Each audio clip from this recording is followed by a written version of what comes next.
1788. King George III is hallucinating, violent and abusive. Out of my sight! He's losing control of himself and the country. This is a crisis. Britain can't have a mentally ill king.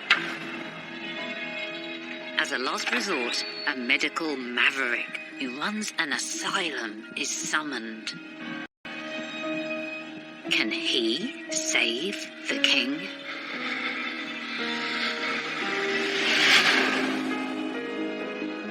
In this series, I'm reinvestigating some of the most dramatic and brutal chapters in British history. It wasn't just one generation, it was 3 generations losing their lives. Bum, bum, bum. These stories are part of our national mythology, harbouring mysteries that have intrigued us for centuries. It's chilling to think that this could actually be evidence in a murder investigation. But with the passage of time, we have new ways to unlock their secrets, using scientific advances and a modern perspective. It's a horrible psychosexual form of torture. Absolutely. I'm going to uncover forgotten witnesses, re-examine old evidence and follow new clues to get closer to the truth. It is one of the great British mysteries. It was one of those moments, I'm afraid, for a historian that makes the hair stand up on the back of your neck.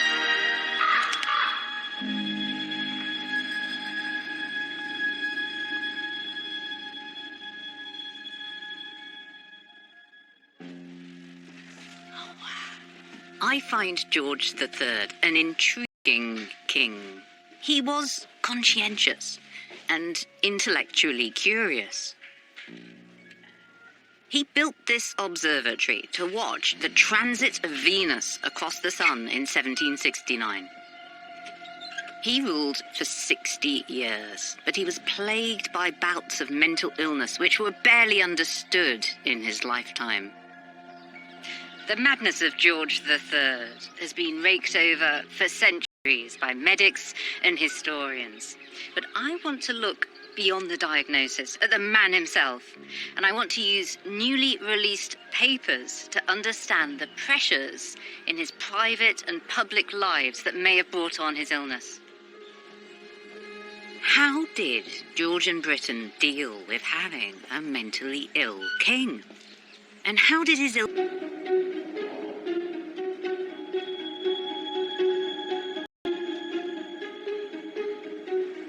I'd say I know a fair bit about George III, but I don't know nearly enough about his mental health. And now's the perfect time to take a look at it, because new evidence has come to light. Just a few years ago, the royal family granted unprecedented access to his personal papers. This treasure trove of documents is stored at Windsor Castle. So far, 225,000 documents, that's diaries, letters, and medical notes, have been published online. But there are still more secrets to be revealed. I've been here to the Royal Archives before, but this is the first time I hope to get my hands on documents that will take me behind the scenes into 1788, when the king fell ill. I've asked the Royal Archivist to bring out a unique private diary. It's an eyewitness account of George III's illness as it escalated.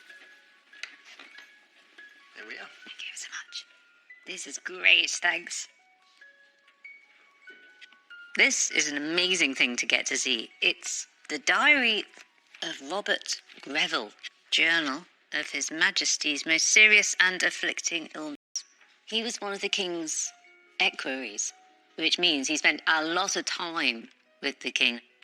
And on Sunday the 9th of November, he's writing about great agitation and much incoherence in thought and expressions. It's fascinating that he's actually with the king. This is like a frontline report from the king's bedside.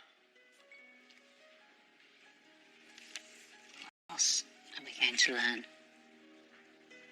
Oh, finally he goes to sleep after having talked for 19 hours without scarce any intermission. Poor man. So what's happening on November the 24th?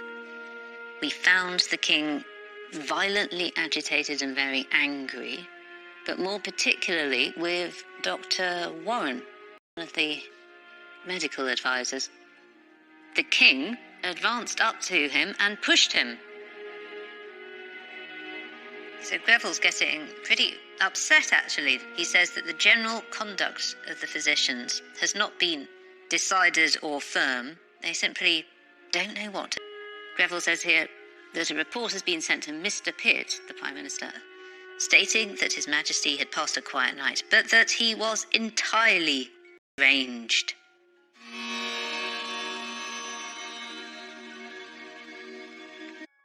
George had at least 5 personal doctors, and they were all flummoxed. In the 1780s, the medical profession still clung to a centuries-old notion about mental illness. When George fell ill in 1788, his doctors at first still believed they needed to get this disease out of his body. They gave him drugs to make him vomit. They used blisters to draw out what they thought was bad blood from his body. And they used these little suckers. Got these off the internet. I love the way they're actually called little wrigglers. These are leeches. Look at them wiggle. They're just like tiny little monsters. Oh, he's sucking the side there. And the idea was that these would be applied to George's temples and that they would suck the madness out of his brain. The king is bled, blistered, and purged. Nothing works. But if he doesn't get better soon, his illness could trigger a constitutional crisis. In 1788, Europe is a tinderbox. Peter III of Russia has been murdered in a coup, and in France, the scent of revolution is in the air. It's a dangerous time to have a mentally ill king. Investigating the medical mystery of George's condition is not without potential pitfalls. George's illness wasn't just misunderstood in his own lifetime. In modern times, another suspect diagnosis has stuck. This essay was published in the British Medical Journal in 1966. It's by a couple of psychiatrists, McAlpine and Hunter.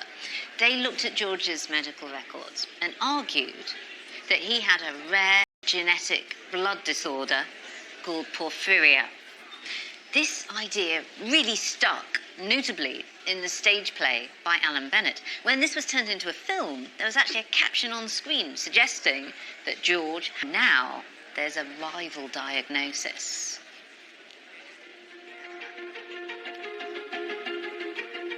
I'm meeting an eminent psychiatrist who led a recent review of the Mental Health Act in England and Wales. He's also been examining the papers from the Royal Archives. Can the new evidence settle the question of what was wrong with George once and for all? Simon, how do you feel about diagnosing dead people? There are some concerns here, aren't there? Oh yeah, very much so. In medicine in general and psychiatry, it's a very dangerous thing to do. The only reason that we can do this with George is because the documentation is so extraordinary. Why do you think that porphyria was so warmly welcomed as a theory in the 1960s? McAlpine and Hunter were, it now turns out, ardent monarchists, and they wanted really to remove the taint and the stigma of mental illness from the royal family. And porphyria did run in the royal houses of Europe, by the way. It just didn't affect George. But they wanted to kind of help the Queen out by taking away the taint of mental illness. What was really the king's condition, do you think? The best evidence we have from George is the observations of his behaviour. We've had for some time now what we call diagnostic criteria, and in which you can fill in a computer program, and that will then tell you what is the most likely diagnosis. So you have your computer program and you can put George into it and see what comes out. You can indeed. Employment King. Residence, Windsor Castle. Grandiosity. Bit difficult in a king to diagnose that, actually. Excessive self-reproach. He was a great one for beating himself up. Poor sleep, very, very common. Reduced need for sleep, reduced appetite. He's having hallucinations. Yes, there we are. He's having some hallucinations, which is common in very severe mania. And at times, when he had to be restrained, for example, there was also a lot of violence and things like that. And so now they've ticked what the diagnosis is, and it comes up as the most probable diagnosis is what we now call bipolar disorder. Not a concept they had. At the time? No, not at all. Any doctor reading that now, it would just shout bipolar at you, it really would. I'm convinced. Yes. But can you tell me what causes it? I wish I knew. I don't. Nobody knows. What we do know is there's very compelling evidence that what we call life events, so major traumas in your life, bereavement or being a victim of crime or, divorcing, something like that. It doesn't cause bipolar disorder, but what it does do, it will then trigger an episode and you'll have a full-blown illness. So it's sensitive to what's going on in our environment. Yes, it usually starts in younger people, so the peak age is somewhere between 20 and 30. So if George had it, we could expect perhaps to see some evidence of this in his 20s. He had an episode in 1765. It's unclear what it was, and the records, as I understand it, simply have never been found.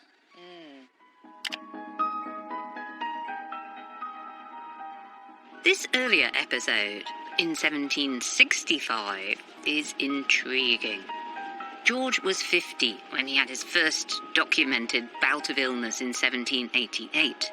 But if bipolar disorder usually strikes between 20 and 30, were there earlier signs? Here's George in his coronation robes in 1760. He was just 22. Doesn't he look young, but full of confidence? It was only a few years after this, in 1765, that we get this mysterious incident of illness when he disappeared from public life for a while. And there are now quite a few historians who are suggesting that this was perhaps his first experience of the mental illness that would come back with a vengeance in 1788. There are tantalising clues that the royal family was covering something up. The daughter of the king's hairdresser, Charlotte Pappendick, wrote later, "It was Her Majesty the Queen's wish to prevent the public from discovering the nature of the king's illness." But this is all gossip, not fact. I can't find any doctor's notes in the Georgian papers, but there is this. Now here's a really fascinating nugget of information from 1765. George has called in his ministers to a meeting, and he tells them he wants to make plans for a regency. He wants to make provision for the administration of government in case of a minority which God prevent. So that means should George die or become incapacitated, and if his children weren't old enough to take over, what would happen? He wanted his wife or his mother to step in as monarch. Now, this could be a complete coincidence, but the timing suggests to me otherwise. Perhaps this year George realised that there was something seriously wrong with him, something that might stop him from doing his job. If the trail runs cold here, let's leave the younger George and move forward to 1788 and George's first official bout of illness. If episodes of bipolar disorder can be triggered by traumatic events or extreme stress, what was happening in George's personal life in the run-up to 88? something at the Royal Academy I want to see. By 1783, George had 15 children. The older ones, particularly the Prince of Wales, were causing him all sorts of trouble with their overspending and their womanising, but he really doted on the two littlest boys. Tragically, George's toddler, 2-year-old Alfred, died suddenly. Then 8 months later, 4-year-old Octavius died too. Infant death was common, so you might think parents were used to dealing with this kind of loss.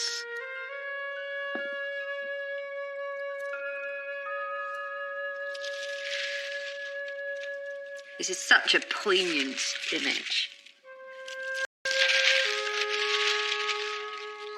It's an engraved copy of a painting George had done to commemorate his 2 lost little boys.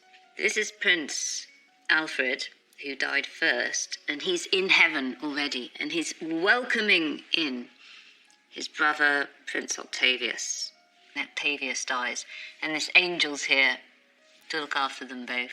George had the original of this on the wall of his bedchamber, so that when he woke up in the morning, the first thing he'd see were his lost sons.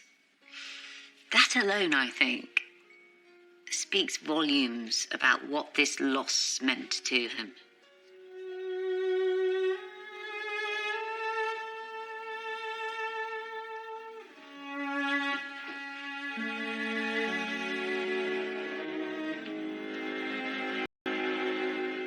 It seems to me that this could have been a trigger for his breakdown in 1788.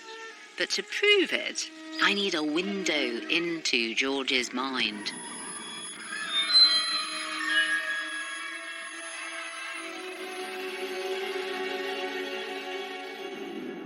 You might think that's impossible, but I've come to Kew Gardens, the playground of Octavius and Alfred, to meet a professor of hallucinations and delusions. How do you know what the king's delusions were?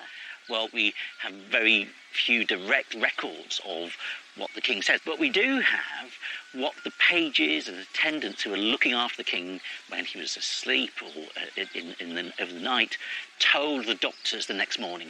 From those, you get these often very brief references to things that he is said to have believed or imagined, but which, when you put them together, is quite a substantial body of material that just lets you see inside the king's mind, really. And do you think you can see evidence of specific trauma, bad things that happened to him in his life, that you see sort of being processed through these delusions? Well, there are particular incidents relating to his children. He was a very devoted father, and when they were lost at different phases of his life, they then reappear to him in his delusions, in really very moving ways, actually. What sort of delusions is he having about his lost children? There's a very particularly moving incident that takes place on Christmas Eve, 1788. So this particular night, what the king records is thinking that the pillow of his bed is Octavius, who's come back. And this is so awfully sad. It's all then described here.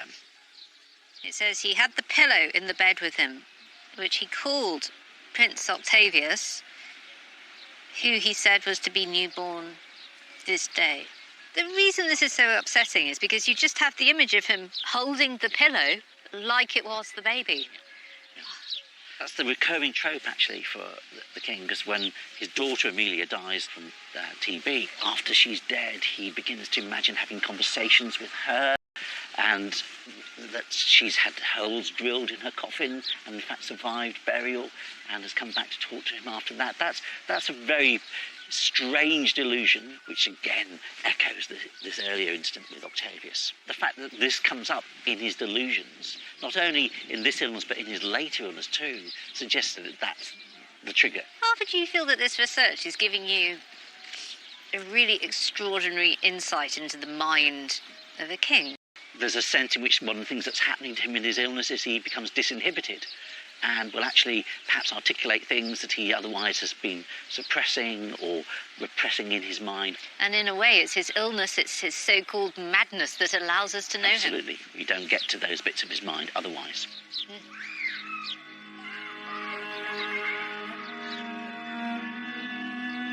Sad about what Arthur had to say about George's love for his children and his grief for their loss.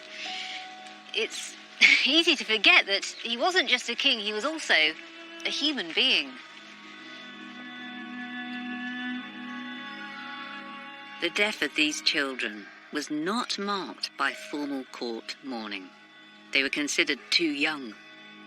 So George doesn't have this as a way to help him process his loss. He represses his grief, and it clearly festers, bursting out during episodes of mania.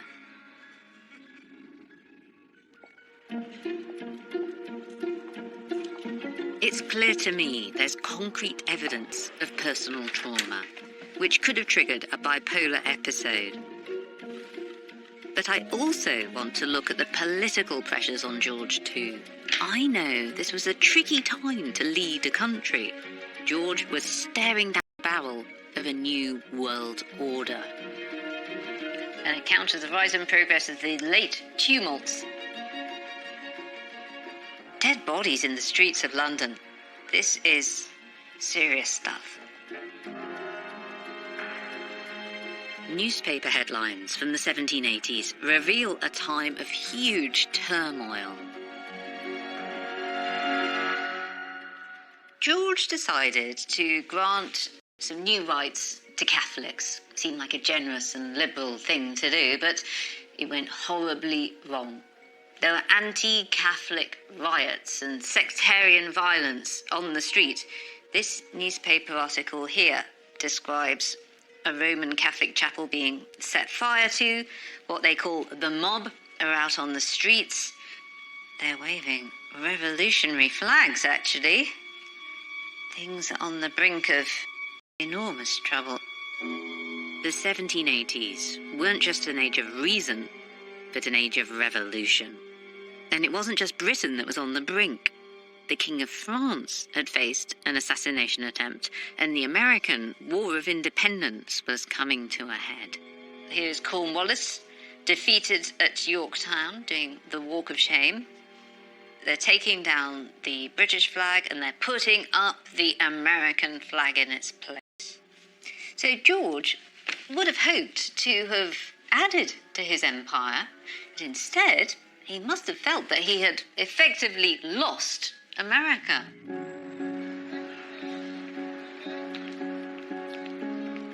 These crises coincided with the start exposed. And I found an extraordinary letter which suggests George was afraid he was failing. Now this is just the most fascinating document from the Royal Archives of 1782. It's a letter that George III has drafted saying that he's going to hand in his resignation. I am therefore resolved to resign my crown. Extraordinary. No king had abdicated for 1,000 years. And just think of the huge stink that there was when Edward VIII abdicated in the 20th century, at a point when the monarchy was much less politically significant than it was here in the 18th century. George has clearly agonised over his decision. There's all sorts of crossings out and underlinings in his letter. And there's a real sense of alienation here and disillusionment. I mean, that actually sent his letter of resignation to Parliament, but it shows the mind of a king in turmoil.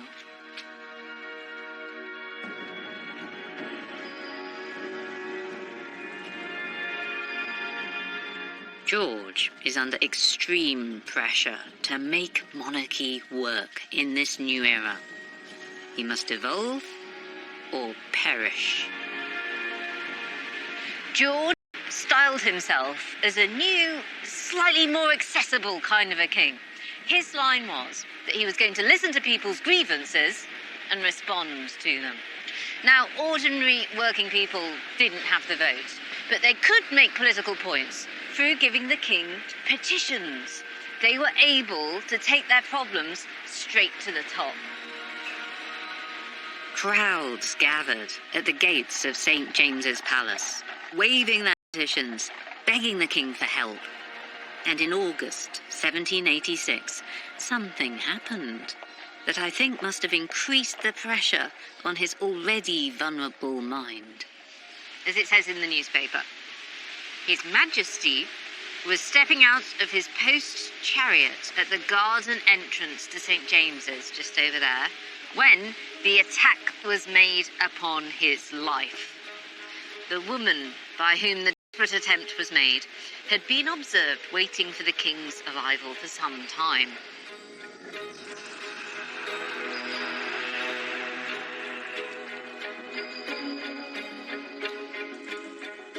In the form of when the woman aimed a blow with a knife at His Majesty's breast. Concealed in a piece of paper. A knife cut the king's waistcoat. A council. The knife was instantly wrested from the woman. And he hastened into the palace. The woman was immediately taken into custody and on examination appears to be insane. I'm fascinated by this assassination attempt when a mentally ill woman and a soon-to-be mentally ill king came face to face. Who was she? And how did George react? This is a woman called Margaret Nicholson. She's a 36-year-old spinster and needlewoman. And she felt that something needed to be done to improve her life. So she petitions the king. So she's writing him letters saying, "Dear King, I want you to do this for me." Yeah, well, you know, if only it was that clear. What She sort wrote of it- things?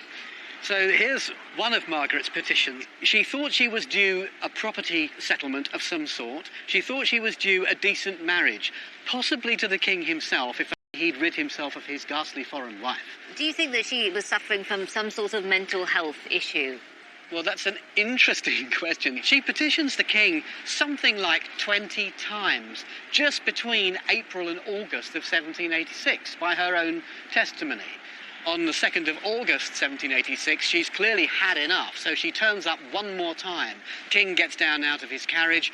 She's ushered towards the king. I expect they've all seen her before. They know who she is. She's got her little piece of paper again, but the piece of paper this time conceals a dagger. Yes. And then immediately, and this is the interesting thing, I think, he immediately says, the poor woman is mad. Do not hurt her. And we know he said that straight away because just about 2 hours later, one of the young pages who'd been attending the king testifies these were the words the king used. Do you think